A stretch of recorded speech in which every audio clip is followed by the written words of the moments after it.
so excited to get an opportunity to share with you today. I wanted to take just a moment here really to connect with some of you online. I know we don't get to do this in person right now, and so up front, before we got into the message, I thought I would take just a moment to hop on and say hi to some of you that are out there. So if you're watching right now, man, give me a wave, give me a fist bump, tell me where you're watching from. Give me a city and state. Don't just tell me Springfield, because I think there's like one in every state that we live in, but we just want to take a moment to connect with you. I was looking on YouTube right now, and we've got Vancouver, Canada coming to us all the way from Vancouver on YouTube. I've got people here from Whitney, Texas that have jumped on here. We've got Topeka, Kansas, and Chris Bloom that's joining us here. And I see Carolyn there in Amarillo. Yolanda, so good to hear from you and praying for you and your family. And then I see a bunch of other names and faces that have hopped on here right now. I see Jim Casey. How you doing, Mr. Casey? Good to hear you and see you out there. A lot of those faces. Good to see you. Miss Wanda, good to see you too, man. We are so glad that you guys are taking a moment to hop on here with us and connect with us. I just want to say hi to you. Like, I miss you guys. I don't get the chance to say hi to you, so I want to use this moment to just reach out there. Oh my goodness, man. Judy from Galveston, how are you doing? Miss Carla coming from Huntsville. Mike Menor, I need this thing to go so we can do some more roping, buddy. I mean, it's like good. Brandy Johnson watching from New Waverly. You tell them, sweet girls, we said good morning and we miss you guys. Man, I got all kinds of people popping on now. We got Dacus. We got Miss Lana coming to us from Conroe. Man, it is so good. Dana Wren. Man, I just want to say hi. You guys are overwhelming me here with some fist bumps and giving me some shout outs right here in Montgomery, Texas. Fredericksburg, Texas. Catherine, how are you doing? Man, we got so many people. Weldon, man, it is so good to hear from you as well. Trying to take a moment to give everybody some love here. Diedrich, man, it is good to see you over there on YouTube, man. David, thank you for joining us. This is so sweet to see all of these people jumping in. I want to say this because the reality is right now as we're standing here, there are thousands of people, thousands, that are watching us all over the world. And so we wanted to just take a moment to acknowledge that and realize thank you for still being the church, even though we can't meet here in person, because we're still the church, even though we can't get here inside of these walls. So thank you for joining us and being a part of today's service. I want to talk to you today, a message entitled Riding Out the Storm. And so we're going to get into the Bible here in just a minute, Mark chapter 4. And so if you want to go there, you can go ahead and get your Bible out, open it up, and have it ready. We're going to get there in just a little bit. Get a notepad out, or maybe you want to take some notes on your phone or your device, but take a moment to do just that. I remember I'm coming up on almost my fourth year here at Lone Star Cowboy Church, and I remember the first couple weeks that I was here outside at Pastor Randy's house. We were roping the roping dummy, and he realized that maybe I could rope a little bit. I was still pretty rough because it'd been a long time since I'd swung a rope or rode a horse. But one day he said, let's go over to a friend's house. He's got a horse you can borrow, and we'll do a little bit of roping. And so we took a trip over there. They're like, we got the perfect horse for you. He's a good horse, won't cause you any problems. You'll have a lot of fun on him. Go for it. And I took about 2 or 3 runs on that horse, and everything went great. But the next time I got in the box and we took off, I got about halfway down the arena, and I'm telling you, that horse broke loose and started bucking. And I hadn't been on one for years, so it may not have been as bad as what it felt like to me, but I remember trying to hang on for a couple of hops, and then I decided it was time to bail, that I was not ready for this. And so I tried the best I could to ease off while he was breaking loose, and I still ended up on my rear end in the middle of that arena. Didn't hurt anything, thankfully. Got up, dusted off, and got back on the horse and did it again. Like, I don't know any other way but then just try it again and keep going. But I remember that moment. Things were going good for me. And then all of a sudden, something just broke loose and changed. In an instant, it seemed like what was going well suddenly became a train wreck. And it kind of feels like that's what's happening right now in the world, that things may have been clipping along pretty well, and then 2020 came. And I don't know about you, but I'm ready to ask somebody for a refund from 2020. I mean, this year has been fires in Australia to Kobe Bryant dying, and now this whole coronavirus thing and the impact it's having. Like I want an exchange for 2020 and see if we can redo this thing. But the reality is we don't always get to be prepared for the moments when they come. And so how do we learn to ride out those storms when a virus has hit and people that we love and care about are in danger or struggling? How do we do this in a moment where parents suddenly are working from home and you've become a homeschool teacher as well? I know this much. If you did not have a good appreciation for a teacher, by the time you are done homeschooling your kid, you are going to be even more thankful for all the teachers. And if you're a teacher out there, you can give me a big hand raise, a big fist bump, because you know you thought your kid was perfect and your teacher was crazy until you had to start teaching them, and then you realize your kid may been a little bit of the culprit as to what that teacher was talking about. The reality is things may have been going along well financially, but all of a sudden it seems like the bottom has fallen out, and you're beginning to wonder where it's help going to come from. It seems like in these moments we can go along smooth, and out of nowhere life just hits us. And what do we do in that moment? Like, is it time to start bailing? Is it time to check out? Like how do we approach those moments? And this is where I'm so thankful for the scripture and what's inside of there, because I believe God has given me a message in Mark chapter 4. I know this, that no matter what storm we face, no matter what life throws at us, no matter which direction we are forced to pivot, we can ride out any storm with Jesus. That as long as we have Him in our life and with us, we can make it through anything that we face. And that's, to me, why more now than ever, this world needs the hope of Jesus Christ that lives inside of His people. And that's why the world needs what the church has to offer. And so we're doing all we can to get that out there, because we believe we can make it through any storm with Jesus. Let's look at Mark chapter 4 this morning. It says this, starting in verse 35. It says, as evening came, Jesus said to His disciples, let's cross to the other side of the lake. I want you to notice what got the disciples in the place that they were in. They were following what Jesus asked them to do. And so they took Jesus in the boat and they started out, leaving the crowds behind, although other boats followed. But soon a fierce storm came up. High waves were breaking into the boat, and it began to fill with water. And verse 38 says, Jesus was freaking out. No, it's not at all what it says. It says Jesus, He was sleeping at the back of the boat with His head on a cushion. And His disciples woke Him up shouting, Teacher, don't you care that we're going to drown? Like there's this moment here where the disciples are doing exactly what they thought they were told to do, where they thought they were doing the right thing by getting in the boat and going across the lake. And even in the middle of doing what they thought was the right thing to be doing, a storm still broke out. And I mean, catch what's happening here. It says a fierce storm broke out, that there is thunder and there is lightning and the wind is blowing and the waves are crashing over the top of the boat. My guess is they didn't have Dramamine back then, and so somebody's probably kind of hanging over the edge, about to lose that fish sandwich that they had earlier that day. Like, these are grown men that are scared that they are about to die. And they go running to Jesus and ask for help. And so it's very much a situation for us that life may feel out of control. We may not understand what's happening right now. We may be thinking, man, I was just doing what I thought was the right thing to do, and here I am in the middle of this mess. Jesus, do you even care what's going on? And if you feel that way, man, you can throw your hand up. Like, it's all right to be honest, because I do sometimes, and even the disciples did. Give us that hand raise and give us that emoji if that's you that's out there.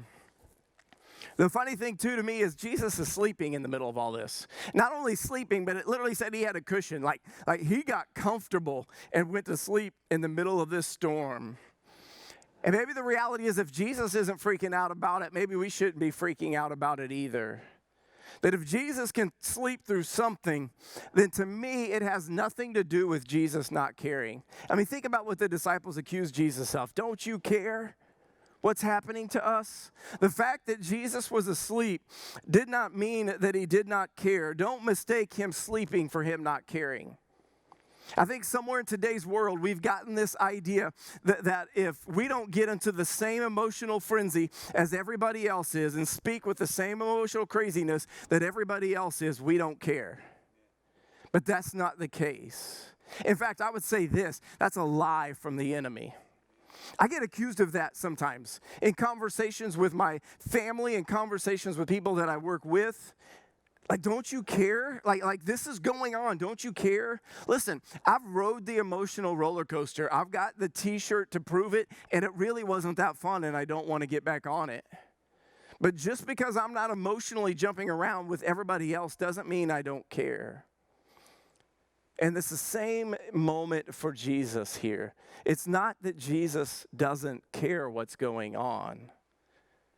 But there's something greater here going on, and I think that's what Jesus is trying to communicate to people, is that he's not worried or scared because he's still in control. And he's so in control that he can sleep through what's happening, because the reality is the peace that Jesus possesses in this moment is built on the authority that Jesus has. And he's still got authority even though the storm around him is raging, and that's why he can sleep. It's not that he doesn't care. It's that he's got nothing to worry about, because he knows all he's got to do is say one word and that storm is gone. Because Jesus is the one with authority. And his disciples knew that Jesus had some power, but Jesus is about to show them that he's got more than power. He's got some authority. And in this moment, don't mistake Jesus being asleep in your life and in your situation as the fact that Jesus doesn't care for you, because that's a lie of the enemy. He does care for you.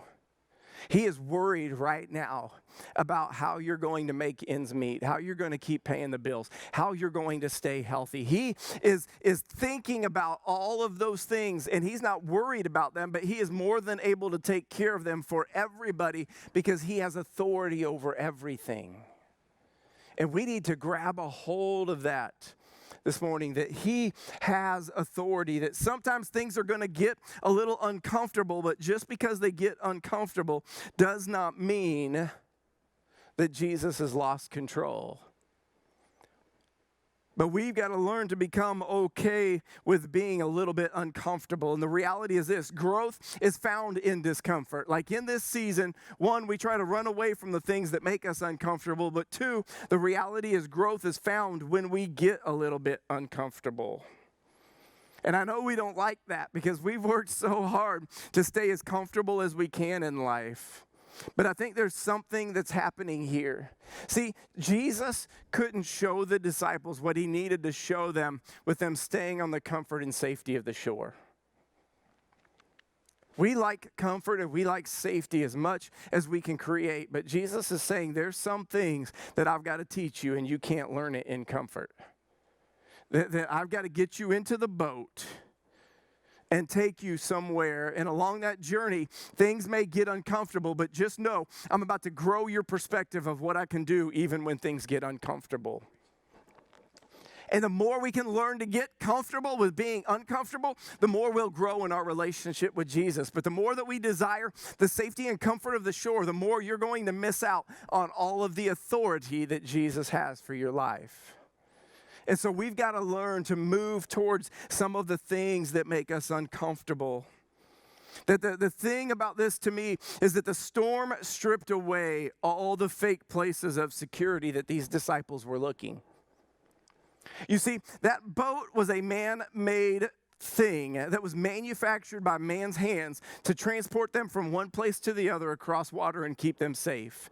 And suddenly that thing that they could manufacture could no longer keep them safe.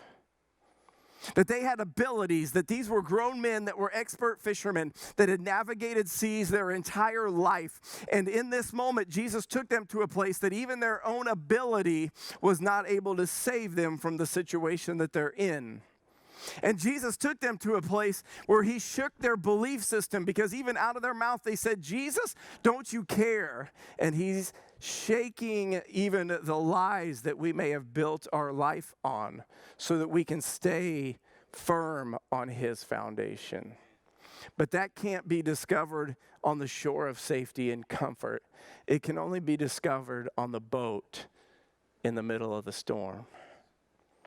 But Jesus is working all of those things out in this story. See, the greatest source of our security are not the things that we can manufacture with our own power or the abilities that we've come to lean into. I feel that's so good. I want to repeat that for somebody that's listening out there, because you've learned, kind of like me, like I'll admit this is my weakness. I want to trust in my own abilities sometimes and the things that I can make happen. But our greatest sources of security are not the things that you and I can manufacture in our own power, and they are not the abilities that we have come to lean into. Our greatest source of security is having Jesus in the boat with us. And Jesus loves us enough. In fact, Jesus, he's gracious enough to allow us to experience these storms that will strip away all of these other things so he can show us what's really important in this moment. And it's having Jesus in the boat with us. Not putting security in all of these things that we can make or we can create, but it's learning to trust in him in this season. We're learning to lean deeper into him and his peace and his confidence that he provides to us. Learning that there are some things that you try to manufacture that just won't work in this season. That there are things that you're used to leaning into in your own power and ability, because I can do this, I can fix this, I can go out and make some money, I can go out and fix this situation, I can go out and make this happen because I've got the right set of skills and the right set of abilities. And Jesus is shaking all this stuff up and saying, no, no, no. In this season, you just need me in the boat with you. And if you got that, you can ride out whatever else comes. And that's relieving to me. Relieving to me as a man, relieving to me as a husband, as a father, as a leader, because there's so much that I feel like I need to put on my shoulders, that it's my responsibility to fix this for everybody. It's my responsibility to carry this burden. And if you're not careful, that burden will crush you because it was never yours to carry. That as a mom, it's my responsibility for my kids to feel some sense of peace and safety in this moment. That it's my sense as a mother to make sure that they have the best that they can have and have all that they can have. And we begin to put all these crushing weights on us when we don't have to, because Jesus is in the boat with you. And maybe the greatest thing that you or I could do as a mother or father, as a family member or a friend is this season, is admit to somebody that I'm not strong enough, I'm not good enough, but I know who is, and that's Jesus, and I'm leaning into him right now. And that may be the very source of strength that somebody else is waiting for you to acknowledge in your life so that they can tap into what you're tapping into this season. But you would have never got that standing on the shore of safety and comfort, thinking what you could create or make happen would get you through this. You only discover it when we go through the storm with Jesus in the boat with us. I got to keep going, man. I got more notes than I got time to preach. Y'all are going to be here till like dinner time if I don't get going. Here's the other thing I want to get into. Mark chapter 4, verse 39 says this. It said, when Jesus woke up, he rebuked the wind and said to the waves, silence, be still. Suddenly the wind stopped and there was a great calm. And then he asked them, why are you afraid? Do you still have no faith? And the disciples were absolutely terrified. I mean, the guy just took a raging storm and in one word, peace. Who is this man? They asked each other. Even the wind and the waves obey him. Listen, in this season, I want you to catch something that we may tend to overlook in the hype of everything else happening around us. And this may sound simple, but I'm telling you, it's life-changing if you would put this into practice, if you're not already. Growth is found in prayer. I want you to look in this moment. See, the disciples had reached the end of themselves. They couldn't manufacture anything to get out of this storm. They didn't have the ability to navigate their way out of this mess. And they had a belief system. That's all they had. And even though it was messed up because they went to Jesus and said, "Don't you care?" what they still did in that moment was went to Jesus. That even though they didn't have all of the answers, even though their belief system wasn't 100% right, what they did know is whether I've got it right or wrong, I still need Jesus in the boat with me. Listen, you don't have to get your belief system right to get to Jesus. You just got to get to Jesus. And the funny thing is, he's already there waiting for you. He's not running from you in this season. He's not hiding from you in this season. Don't mistake his silence as not caring, and don't mistake his silence as not being there.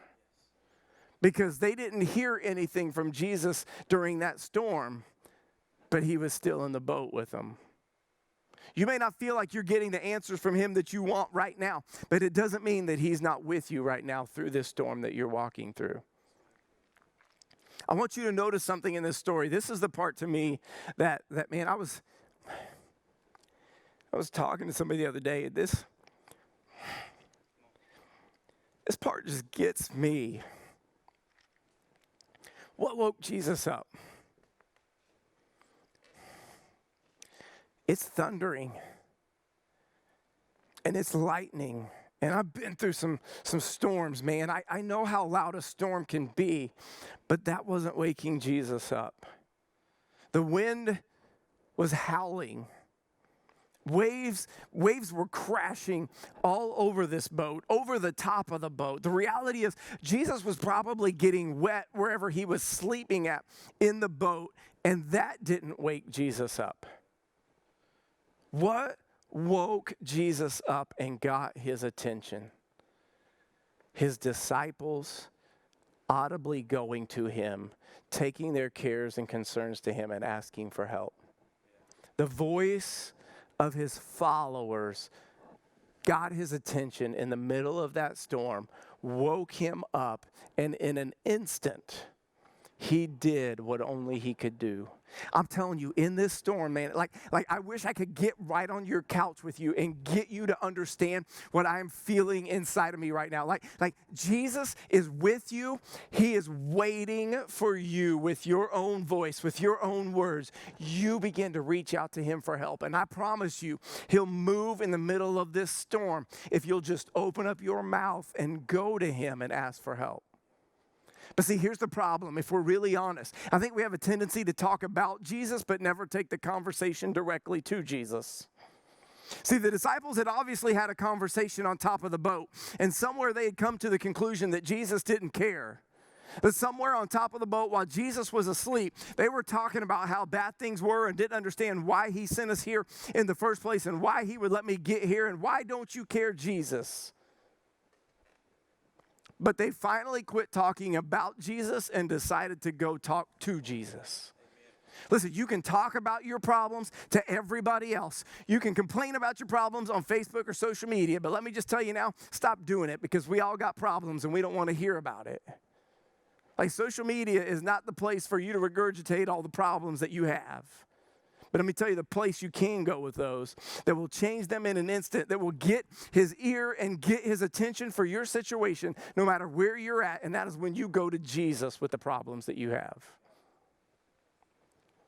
Because when Jesus heard the voice of his disciples over all of the other noise, it sparked something inside of him and woke him up. And I love what Jesus did in that moment, because even as they asked Jesus the question, do you care? Like, to me in that moment, I would have loved to have gotten in a fight with them boys if I was Jesus. Like, who are you to question whether or not I care?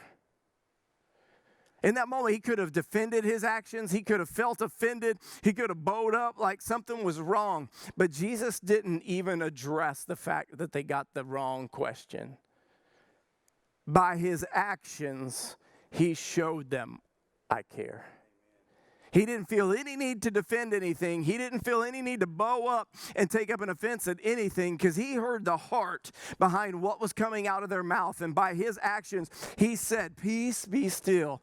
And everything went calm and silent. And in that one moment, by Jesus flexing his authority, I don't got enough muscles to flex, but Jesus flexed his authority and said, "Peace, be still." And in that one moment, he showed them, I care. I hear you.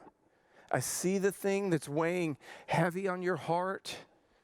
I see the thing that's got you so scared in this moment that you realize you need something beyond yourself. I hear you. I care about you. And I'm about to speak to the storm that you're in and do a miraculous thing for you. Listen, I think the piece that we've got to get in the middle of this is, if Jesus can speak to a storm, then he's got the authority to speak to anything in your life.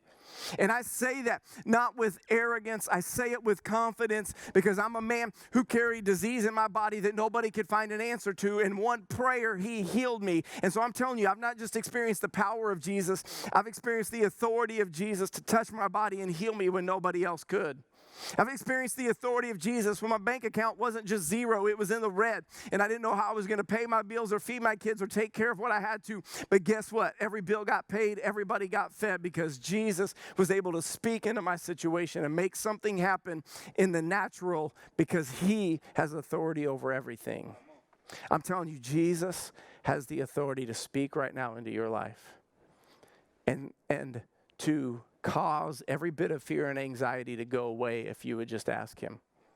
He has the ability right now, if you are sick, to speak to the sickness in your life and set you free. He has the ability right now that your needs may be so great and crushing you and you don't know how to get under that weight, but he has the way right now. He already has provision for your needs if you would just go to him and ask him for help.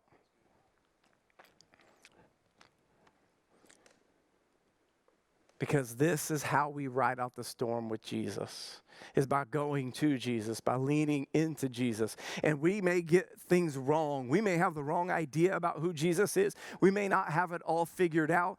I don't have it all figured out, but I've learned one thing in life. Even when I don't have it figured out, if I turn to Jesus, he's already got it all figured out. And he's got the authority to take everything that I'm freaking out over and work it all out for my good and his good. Because that's what he promises you and me in Scripture. See, the other thing we got to do is, man, we got to get in the boat with Jesus. Like, that's how the disciples got through this. They were in the boat with Jesus. But in this season, I'm telling you what gets me is there are people that don't have Jesus in the boat with them. Where do you turn? If you're out there watching right now, I hope that we have some people right now that don't have Jesus in their life that are watching this message. And if that's you right now, like, nobody's judging you. In fact, we are excited that you're tuning into our church service. But I'm going to tell you now, how would anybody ever make it through life without Jesus to turn to? I don't know. Because right now, the world is turning to a government system to come and rescue us from this moment that we're in. The world is turning to all kinds of things. Doctors are scrambling to try to find a way to fix and cure this. And we're turning to all these different things. And some of those things are good things. And maybe God has put them there to help us. But the reality is, the one thing that we've got is Jesus in the boat with us. So how are we going to help others that don't have Jesus in the boat with them get an opportunity to do that? See, the piece of this story, if you don't read around this story, you're going to miss this detail. But I want to point this out, and I promise I'm getting ready to land the plane, so don't worry if you're getting hungry out there. Jesus told them to get in a boat and go across the lake. And if you read after this story, the story that follows this one in Scripture is there was a man who was possessed by a legion of demons on the other side of that lake. And Jesus knew there was somebody that didn't have him in the boat with them, and they needed what they had. And so he got in the boat, faced a storm, and went to the other side of the lake so that somebody that did not have Jesus in the boat with them could have Jesus in the boat with them. And the amazing piece out of all this story is after Jesus set that man free, guess what they did? They got back in the boat and went back across the lake. Jesus faced the storm for one person. Jesus had his disciples go across that lake through the middle of that mess to go rescue somebody that could not rescue themselves so they could have hope in the boat with them, and then went right back to the other side because even in the mess that they were in, Jesus knew people need what he's got. And it's my job to get Jesus to them so they can get in the boat with Jesus too. And I'm telling you, in this season, if you don't have Jesus in the boat with you, he wants to get into your life with you. He wants to get into your mess. He wants to get into your brokenness. He wants to take all these pieces that you feel are weighing you down. You may feel like you're drowning in fear right now.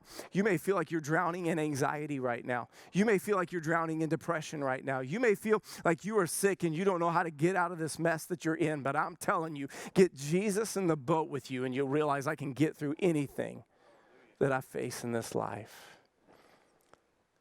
But listen up, church. In this season, it's your job and my job to get this light out to a world that needs Jesus in the boat with them. And we're going to do that through live streaming services like this. We're going to do that through getting Bible studies out to equip you. We're going to do that by taking meals to the homeless and continuing to do what we do with Lone Star Beef and continuing to do all we can to support all those that are hurting and broken in this season because the world needs what we've got inside of us.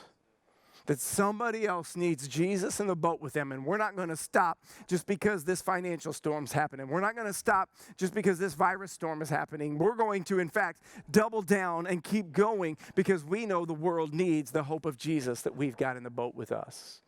And it's up to you and I to share that light and share that hope with a world that desperately needs it. Will you take Jesus to somebody who needs his hope in the boat with them? That's the challenge I want to drop to you today.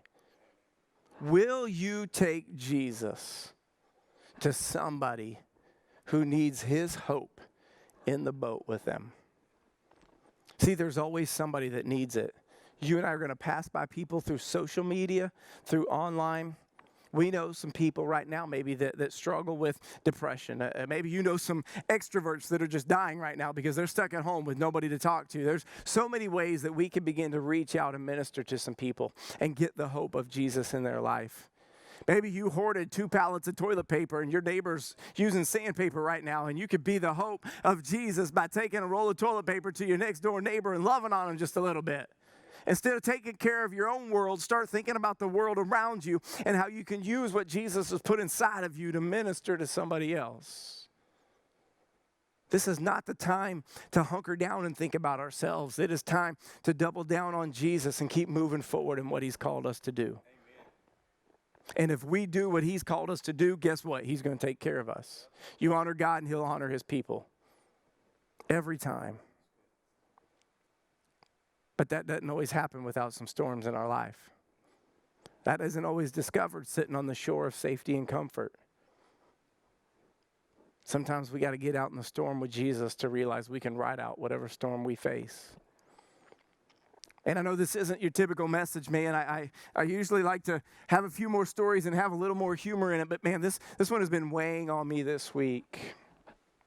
And so I hope somewhere along the way that this ministered to you, that there was a piece of this, that whether you're at home or watching at work or as a family on the road, I don't know where you may be watching from, but I'm telling you, I believe every word of what I just told you. That it's not just this thing that I regurgitate to tell to people, that it's a truth and a foundation that I have built my life on, that I've experienced as true. And because I've been through some storms in the boat with Jesus, I'm now not nearly as scared and moved by the other storms that come into my life. In fact, I would say this, I'm thankful for storms like this, honestly. And it may sound strange, but it's because I've been through some storms that my faith got deeper. And the foundation got a little bit wider and more stable so that the next time something else came against me, I realized I can get through this because I've been through that. I'm telling you, God is building a story for some of you right now through this storm. He's deepening the foundation, and He's widening the foundation on Jesus so that one day down the road when you face another storm, you don't have to hop on that emotional roller coaster, because you'll remember when Jesus got you through this, and you'll know that He's going to get you through that too. And that's the peace and the joy that comes from having Jesus in the boat with you. And maybe you're watching online right now today, and you don't have that in your life. You know Jesus isn't in the boat with you.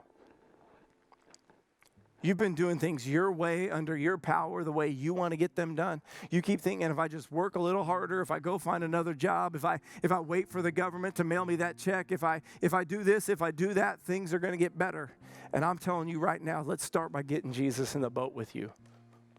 Some of those other things may help, yes, but ultimately, the one thing that's going to help you out is getting Jesus into your life.